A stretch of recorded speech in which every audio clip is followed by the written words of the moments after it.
Hello friends, कैसे आप सभी। आप सबका स्वागत है अपने इस प्यारे से यूट्यूब चैनल पे। दोस्तों, आज हम एक्सरसाइज 7.1 में जो क्वेश्चंस हैं वो करेंगे। अभी तक हम लोगों ने 2 लेक्चर्स कंप्लीट कर लिए हैं, जिसमें पहले लेक्चर में हम लोगों ने इंटीग्रेशंस के बेसिक के बारे में पढ़ा और सेकेंड लेक्चर में हम लोगों ने जो एनसीईआरटी के जो एग्जाम्पल्स थे, 4 एग्जाम्पल थे, उनको हम लोगों ने समझाया। आज हम 7.1 एक्सरसाइज करने वाले हैं एनसीईआरटी का और मैक्सिमम क्वेश्चन ट्राई करेंगे। कम से कम 15 से 20 मिनट में जितने भी क्वेश्चन सॉल्व हो पाएंगे वो हम लोग यहाँ पे सॉल्व करेंगे, ठीक है।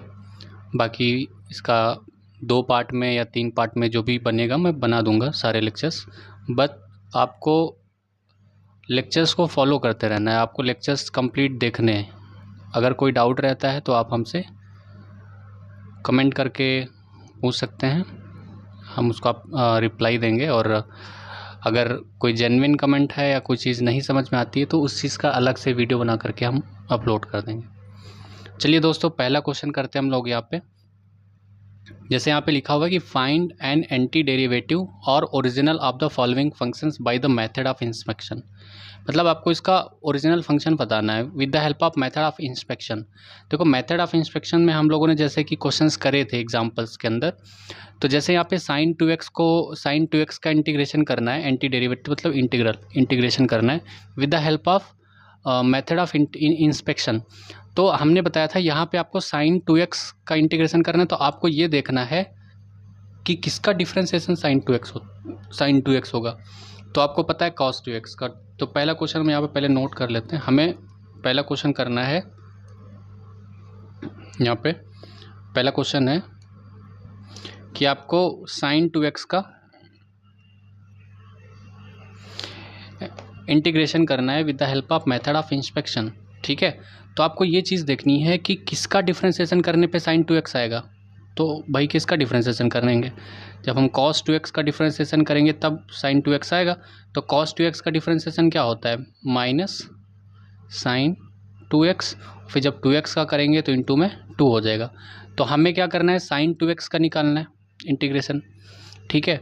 तो ये जो माइनस का 2 है वो इधर आकर के डिवाइड हो जाएगा। तो d/dx of -1/2 cos 2x is equals to sin 2x। तो ये जो हमारा होता है यही होता है हमारा एंटी डेरिवेटिव, ठीक है। इस तरह से हम निकालते हैं with the help of method of inspection. दूसरा क्वेश्चन है, दूसरा क्वेश्चन क्या है, cos 3x।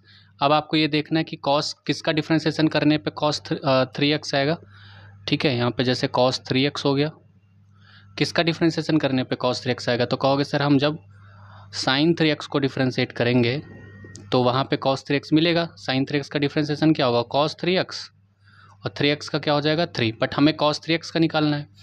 तो ये हो जाएगा d/dx ऑफ, ये जो 3 होगा इधर आकर के डिवाइड हो जाएगा। तो 1/3 sin 3x बराबर में ये आ गया आपका cos 3x। तो ये जो है आपका ये हो गया एंटी डेरिवेटिव। cos 3x का एंटी डेरिवेटिव क्या हो गया, 1/3 sin 3x। इसको अगर, ठीक है, ऐसे क्वेश्चन हम लोगों ने करे थे। तीसरा क्वेश्चन है, तीसरा क्वेश्चन ये सेकंड क्वेश्चन था और ये हमारा पहला क्वेश्चन था। तीसरा क्वेश्चन देखो यहाँ पे सॉल्व करते हैं। तीसरा क्वेश्चन क्या है, यहाँ पे e⁻2x का हमें इंटीग्रेशन करना है with the help of method of inspection. तो देखो e⁻x का हमें करना है, तो एक्चुअली e⁻2x था, e⁻2x। तो हमको पता है कि किसका e⁻2x किसका डिफ्रेंसिएशन होगा, e⁻2x का। तो d/dx ऑफ e⁻2x, इसको डिफ्रेंशिएट करेंगे तो क्या आएगा, e⁻2x आएगा, फिर 2x का क्या हो जाएगा 2, बट हमें तो e⁻2x का चाहिए। तो ये 2 जो है इधर आकर के डिवाइड में हो जाएगा 1/2 e⁻2x, तो e⁻2x का जो एंटी डेरिवेटिव हो जाएगा वो ये हो जाने वाला है, ठीक है। फिर इसी तरह से चौथा क्वेश्चन है। चौथा क्वेश्चन क्या है मैं आपको दिखा देता हूँ। चौथा क्वेश्चन है ax + b का होल स्क्वायर, इसका एंटी डेरिवेटिव निकालना है। ax + b का होल स्क्वायर। अब ये बताओ किसका डिफ्रेंसिएशन करने पे ax + b का होल स्क्वायर आएगा। तो कहोगे सर आप ax + b का होल क्यूब करने का। भाई अगर हम डिफ्रेंसिएशन करेंगे ए एक्स प्लस बी का होल क्यूब का, तो हमें ए एक्स प्लस बी स्क्वायर मिलेगा। देखो क्या मिलेगा, पावर आगे आ जाएगी, फिर पावर में एक कम हो जाती है, फिर जिसका पावर होता है उसका डिफ्रेंसिएशन होगा, ए एक्स प्लस बी का डिफ्रेंसिएशन होगा, तो ए एक्स क्या हो जाएगा ए, बट हमें तो A x plus B square का चाहिए, तो बाकी जो चीज़ें हैं वो इधर आकर के डिवाइड में हो जाएंगी। 1/3 ए एक्स प्लस बी की होल पावर 3, ये आ जाएगा आपका ए एक्स प्लस बी का होल स्क्वायर का एंटी डेरिवेटिव, ये चीज़ हो जाने वाली है। ठीक है, चलिए हम लोग अब चौथा क्वेश्चन करने वाले। चौथे क्वेश्चन को हम लोग नेक्स्ट पेज पे करेंगे। चौथा हो गया, अच्छा पांचवा क्वेश्चन, ये फिफ्थ वाला क्वेश्चन करेंगे। ठीक है, फिफ्थ वाले क्वेश्चन को हम लोग करते हैं यहाँ पे।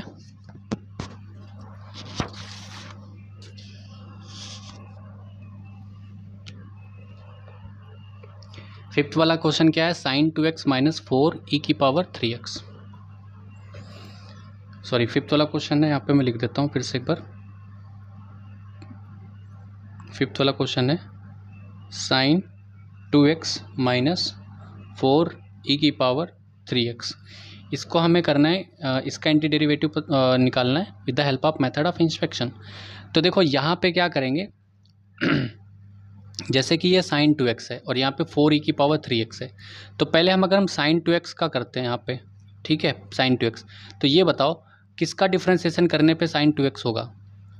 यहाँ पे हम पहले sin 2x की बात करते हैं, तो कहोगे सर आप d/dx ऑफ cos 2x है, अगर उसका डिफ्रेंसिएशन करते हैं तो sin 2x उसी में आएगा, फिर 2x है तो उसका डिफ्रेंसिएशन हो जाएगा। अच्छा, cos का क्या होता है, माइनस sin 2x होता है ना, समझ में आ रही बात, तो ये माइनस sin 2x हो जाएगा। अब यहाँ पे d/dx ऑफ, हमें तो sin 2x का चाहिए था, तो ये -1/2 यहाँ पे आकर के इधर आ जाएगा, डिवाइड में हो जाएगा, cos 2x बराबर sin 2x हो गया। अब ये जो 4 × e की पावर 3x है, इसका करेंगे अलग से। भाई हमने आपको डिफ्रेंसिएशन में सिखाया था कि जब हमें डिफ्रेंसिएशन करना होता है तो हम अलग अलग चीज़ों का करते हैं। अब किसका डिफ्रेंसिएशन करने पे 4e की पावर 3x आएगा, तो 4e की पावर 3x का ही करने पे आएगा भाई। तो यहाँ पे d/dx आप 4e की पावर 3x का डिफ्रेंसिएशन करेंगे यहाँ पे, तो ये क्या हो जाएगा 4e की पावर 3x, और 3x का क्या हो जाएगा 3। बट अपने को तो सिर्फ 4e की पावर 3x चाहिए, मतलब ये जो 3 है ये एक्स्ट्रा हो रहा है, तो ये इधर आकर के उधर मल्टीप्लाई में है तो उधर आकर के डिवाइड हो जाएगा, 4e की पावर 3x। ठीक है, अब देखो sin 2x का क्या हो गया, यहाँ पे मैं लिखता हूँ sin 2x माइनस 4e की पावर 3x। sin 2x का क्या हो गया d/dx ऑफ, ये देखो यहाँ पे d/dx ऑफ -1/2 cos 2x, यहाँ बीच में माइनस लगा देते हैं। 4e की पावर 3x का कितना हो गया d/dx ऑफ 4/3e की पावर 3x। अब यहाँ पे क्या करोगे d/dx, यहाँ पे भी है d/dx है तो पूरा कॉमन कर लो d/dx, तो यहाँ पे क्या बचेगा -1/2 cos 2x, और यहाँ पे -4/3e की पावर 3x। ये हमारा हो जाने वाला है आंसर। तो दोस्तों मेथड ऑफ इंस्पेक्शंस के एनसीईआरटी में 5 क्वेश्चन दे रखे थे, वो 5 के 5 क्वेश्चन हम लोगों ने कर लिए हैं। अगर आपको डाउट रहता है तो आप हमसे कमेंट के माध्यम से पूछ सकते हैं, या फिर अगर जेन्युइन डाउट है, जैसे बहुत सारे लोग का डाउट रहता है, तो फिर उसके लिए मैं एक व्हाट्सएप के ऊपर या फिर टेलीग्राम के ऊपर एक ग्रुप क्रिएट कर दूंगा, जिसमें आप अपने कमेंट्स हमें डायरेक्टली डाउट्स हमसे डायरेक्टली पूछ सकते हैं और उसका हम आंसर भी करेंगे। तो दोस्तों अब हम चलते हैं इस क्वेश्चन नंबर 6 की तरफ। क्वेश्चन नंबर 6 यहाँ पे मैं नोट कर देता हूँ, क्वेश्चन नंबर 6, ठीक है, मैं लिख देता हूँ यहाँ पे किताब से देख के। दोस्तों मेहनत कर रहा हूँ मैं आपके लिए, तो आपका भी कुछ फ़र्ज़ बनता है कि आप वीडियो को ज़रूर पूरा देखें, ठीक है, क्योंकि देखिए दुनिया में बिना स्वार्थ के कोई काम नहीं करता है, आप ध्यान रखना, ठीक है, हर एक काम के पीछे किसी ना किसी का स्वार्थ छुपा होता है, ये सच्चाई है, कड़वी सच्चाई सबको पता है, कड़वी होती है। चलो कोई नहीं, हम लोग पढ़ रहे हैं, पढ़ाई करते हैं। देखो यहाँ पे 4e की पावर 3x + 1 का हमें करना है इंटीग्रेशन। अब हमें यहाँ पे ना वो मेथड नहीं लगाना, अब हम नॉर्मल मेथड से करेंगे। तो देखो यहाँ पे क्या करने वाले हैं, मैंने बताया था कि जब दो चीज़ें ऐड होती हैं तो उनका इंटीग्रेशन अलग अलग होता है। तो 4e की पावर 3x और प्लस यहाँ पे इसका इंटीग्रेशन अलग हो जाएगा dx, प्लस यहाँ पे हो जाएगा 1 × dx, मतलब dx हो गया। अब यहाँ पे देखो 4 बाहर चला गया और यही हो गया e की power 3x D of x plus D of x. अच्छा, मैं एक चीज़ आपको बता देता हूँ यहाँ पे, आप चाहे तो उसको एग्जाम्पल के तौर पे या कैसे भी समझ लो।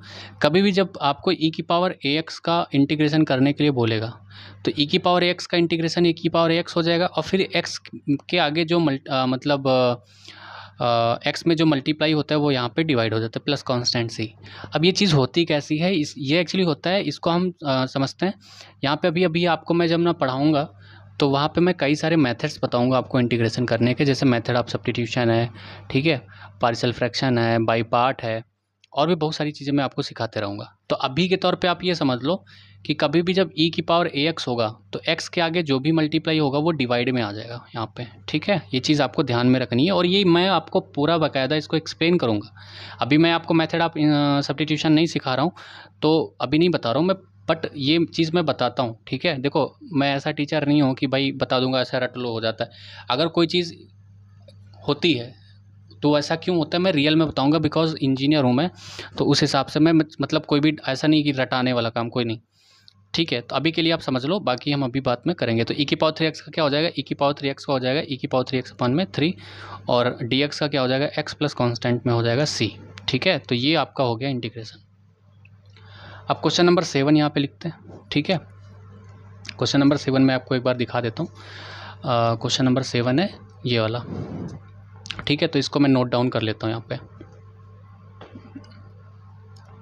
आज हम लोग 10 क्वेश्चन सॉल्व करेंगे, और फिर नेक्स्ट वीडियो के अंदर भी 10 क्वेश्चन सॉल्व करेंगे। तो इसमें टोटल 22 क्वेश्चंस हैं, तो 10 आज कर लेंगे, फिर 12 क्वेश्चन बचेंगे तो वो नेक्स्ट वीडियो में के अंदर कर लेंगे। तो 2 पार्ट के अंदर आपका ये कंप्लीट हो जाएगा। बट आपसे हमें एक चीज़ चाहिए कि भाई देखो, अगस्त आपका आ चुका है, ठीक है। आप मेहनत करके करो, नहीं तो बाद में फिर रोना नहीं कोई लोग कि सर हमारा रिजल्ट नहीं हुआ। तो x को पहले इसमें मल्टीप्लाई करेंगे तो ये x स्क्वायर हो जाएगा, फिर x इसमें कराएंगे तो x square into 1/x square होगा, इंटू में dx हो जाएगा, ठीक है। देखो, अब ये चीज़ तो यहाँ पे कैंसिल हो रही है, तो यहाँ पे क्या बच रहा है, x स्क्वायर माइनस 1, है ना, डी ऑफ एक्स। अब उसके बाद क्या करेंगे, यहाँ पे इन सब का अलग अलग इंटीग्रेशन करेंगे, एक्स स्क्वायर का अलग हो जाएगा और डी एक्स का अलग हो जाएगा। मैं यहाँ पे फर्दर इसको कर देता हूँ। एक्स स्क्वायर का क्या होता है सबको पता है, पावर में एक ऐड होगा तो थ्रू में एक ऐड होगा तो 3 हो जाएगा, और जो पावर बनती है वो नीचे डिवाइड हो जाएगी। डी एक्स का इंटीग्रेशन एक्स होता है प्लस कॉन्स्टेंट में सी हो गया। अच्छा, जिनको ये चीज़ नहीं समझ में आ रही कि डी एक्स का कैसे हो गया, तो वो प्लीज़ पहला वीडियो और दूसरा वीडियो ज़रूर देख लेंगे, ठीक है, जिससे इनको सारी क्लैरिटी समझ में आ जाए, मतलब सारी चीज़ें उनको अच्छे से क्लियर हो जाएँ। चलिए अब करते हैं हम लोग नेक्स्ट क्वेश्चन, क्वेश्चन नंबर 8, ठीक है। जैसे क्वेश्चन नंबर आपको 8 दिख रहा होगा यहाँ पे, A X square plus B X plus C, ठीक, मैं यहाँ पे नोट कर देता हूँ। क्वेश्चन नंबर 8 है एनसीईआरटी का, A X square plus B X plus C, इसको आपको करना है इंटीग्रेट। तो मैंने क्या सिखाया था आपको, जब कोई चीज़ें ऐड होती हैं या डिफ्रेंशिएट ऐड होती हैं, सब्ट्रैक्ट होती है, तो उनका इंटीग्रेशन अलग हो जाएगा। तो A X square D X का अलग हो जाएगा, B of X D of X का अलग हो जाएगा, plus C of D of X का अलग हो जाएगा। ए को बाहर करोगे तो X square D of X बचेगा, बी को बाहर करोगे तो X of D of X बचेगा, सी को बाहर करोगे तो डी ऑफ एक्स बचेगा। इसका इंटीग्रेशन करना है। देखो, स्टेप्स इंपॉर्टेंट हैं बोर्ड के एग्जाम में, अदरवाइज करने को तो इसको एक स्टेप में भी हम लोग कर सकते हैं, ठीक है। इक्वल टू के नीचे इक्वल टू का साइन जरूर लगाना। यहाँ पे क्या हो गया, X cube by 3 plus B into X square by 2 plus C X हो जाएगा, और यहाँ पे कांस्टेंट लास्ट में सी आ जाना चाहिए, ठीक है। क्वेश्चन नंबर 9 हम लोग सॉल्व करते हैं। देखो यहाँ पे क्वेश्चन नंबर 9 में आपको एक बार दिखा देता हूँ, integration of 2x square plus E की power x, integration of 2x square plus E की power x D of x। चलो, तो दोस्तों 2x स्क्वायर प्लस ई की पावर x, अब हम यहाँ पे क्या करेंगे, इनको अलग अलग इंटीग्रेशन करेंगे। 2x square D of X का अलग हो जाएगा, और यहाँ पे ई की power x D of X का इंटीग्रेशन अलग हो जाएगा। तो 2 तो कांस्टेंट हो गया, यहाँ पे x की पावर 3/3 हो जाएगा, प्लस ई की पावर x हो जाएगा, और प्लस कांस्टेंट में c हो जाएगा। तो ये हो जाएगा आपका 2/3 x की पावर 3 प्लस ई की पावर x प्लस कॉन्स्टेंट में c। ये हो गया आपका आंसर, ठीक है। अब आज का लास्ट क्वेश्चन है क्वेश्चन नंबर 10। देखो यहाँ पे क्या बोला है, क्वेश्चन नंबर 10 ये वाला है, under root X minus 1 under root X square, ठीक है। Under root X minus 1 under root X का होल स्क्वायर। अब भाई नॉर्मल सी चीज़ है, इसमें बच्चा कैसे करेगा, कहेगा सर इसको a माइनस बी का होल स्क्वायर ओपन कर दो, बिल्कुल ओपन कर दो। तो अंडर रूट एक्स का स्क्वायर हो जाएगा यहाँ पे, -1 अपान अंडर रूट एक्स का होल स्क्वायर प्लस, है ना, -2 into under root X into 1 upon under root X integration D of X. आप सबको पता है रूट का स्क्वायर करते हैं तो एक्स हो जाता है, यहाँ पे प्लस 1/x हो जाएगा और माइनस ये रूट में से ये रूट कट जाएगा तो 2 बचेगा और यहाँ पे डी ऑफ एक्स। अब इनका क्या करेंगे, अलग अलग इंटीग्रेशन कर लेंगे, तो x D of x plus 1/x D of x minus 2 D of x. X का इंटीग्रेशन क्या हो जाएगा, x² 1/x का क्या होता है, 1/x इसका डिफ्रेंसिएशन होता था लॉग का, तो 1/x का इंटीग्रेशन क्या हो जाएगा, log of mode of x -2 dx का हो जाएगा x प्लस कॉन्स्टेंट में c। तो ये आपका जो है आज के 10 क्वेश्चंस हो गए आपके। और अगर कोई डाउट रहता आपको तो प्लीज़ हमें कमेंट करके पूछ ज़रूर लेना और मेहनत करना शुरू कर दो, क्योंकि अब ज़्यादा समय बचा नहीं है, अगस्त आपका शुरू हो चुका है। और अगर आपने अगस्त को ऐसे ही जाने दिया तो फिर आप दिक्कत में आ जाओगे, क्योंकि ये हाई स्कूल का मैथ्स नहीं है, मैं पहले आपको वार्निंग दे रहा हूँ, ठीक है। मतलब अगर मैं अब कुछ नहीं बोलूँगा, मैं ये बोलूँगा कि आप एक बार अपने जाके जो सीनियर है ना उनसे एक बार पूछ लेना, ठीक है। तो वो उन्होंने गलती करी होगी तो वो बताएंगे कि नहीं भाई स्टार्टिंग से ही पढ़ो, लास्ट में फिर प्रॉब्लम हो जाती है, मैथ्स फिर हो नहीं पाती सही से, ठीक है। तो चलिए 10 क्वेश्चन आज हमने कल कर लिए हैं, कल 12 क्वेश्चन और कर लेंगे तो हमारी जो पहली एक्सरसाइज है एनसीईआरटी की वो कंप्लीट हो जाएगी। तो दोस्तों चैनल को सब्सक्राइब जरूर कर लेना, लाइक्स जो कर देना और अपने दोस्तों को भी बता देना कि यहाँ पे पूरी एनसीईआरटी कवर कराई जा रही, ज़रूर देखें। तब तक के लिए पढ़ते रहें, धन्यवाद।